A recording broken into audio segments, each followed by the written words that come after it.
Uma das grandes frustrações que eu passei nesse tempo todo que eu fiquei liderando equipes e grandes equipes, uma delas, na crise de 2008, eu já vinha com esse pensamento de formar equipes, estava formando equipes cada vez mais maduras, mais autônomas, com excelentes resultados, cara, e simplesmente o mercado ruiu. Aí eu me deparei com uma das grandes missões que tem os líderes e que eu diria que deveria ser das mais difíceis, né? Eu até já passei por pessoas que não que lidavam bem com isso, mas também vi muitos erros nessas pessoas. Geralmente as pessoas que têm bons resultados, são do bem, elas têm é muito frustrante, que é você ter que desligar pessoas em grande quantidade. Então, essa foi um dos grandes desafios que eu passei em algum momento da minha carreira. Você já tem, né? Foi em 2008, né? Então, vários anos atrás, e foi um desligamento bem grande de pessoas, e dentro dessas pessoas tinham várias pessoas que tinham bons resultados, que tinham excelente futuro, excelente potencial. Tá? E qual é a maneira de passar por isso da forma que eu considero a mais correta? Primeiro, é sendo bem transparente. Né? Eu sempre estava à frente da equipe para comunicar tudo o que estava acontecendo. Então, essa também é a dica básica para o líder. Esteja sempre à frente da comunicação com a sua equipe. Né? Então, eu colocava toda a liderança em auditório, explicava tudo o que estava acontecendo. Quando o mercado caiu, a fábrica ficou um mês sem funcionar. E a gente foi criando maneiras o mais correta possível, pensando em todo o cenário do negócio, pensando no futuro também, que poderia voltar de uma hora para outra, como voltou, tá?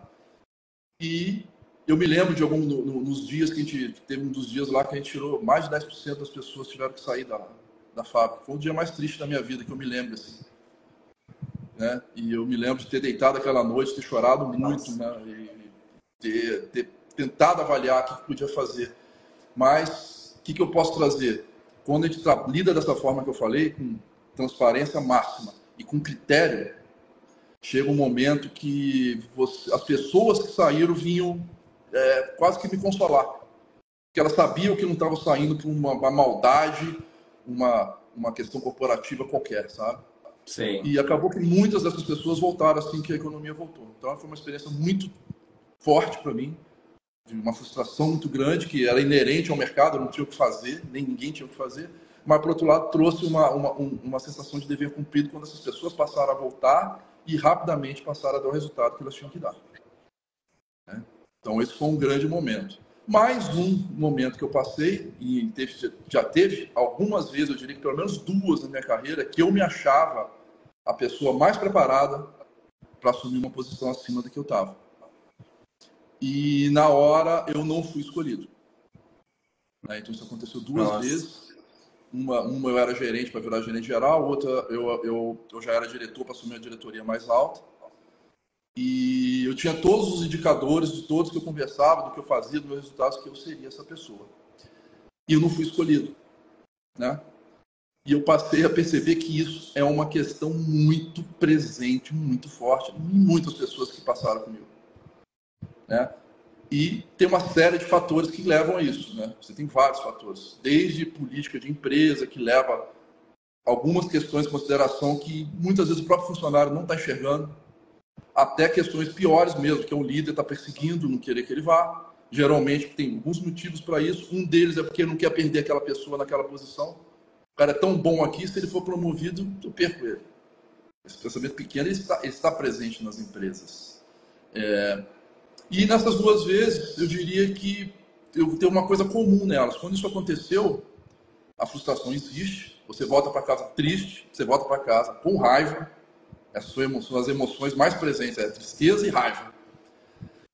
E quanto mais rápido você respirar e começar a olhar para o cenário, o que aconteceu, por que aconteceu isso, e principalmente qual é a minha participação nisso que aconteceu, aí que você tem a chance de muito rapidamente dar a volta por cima.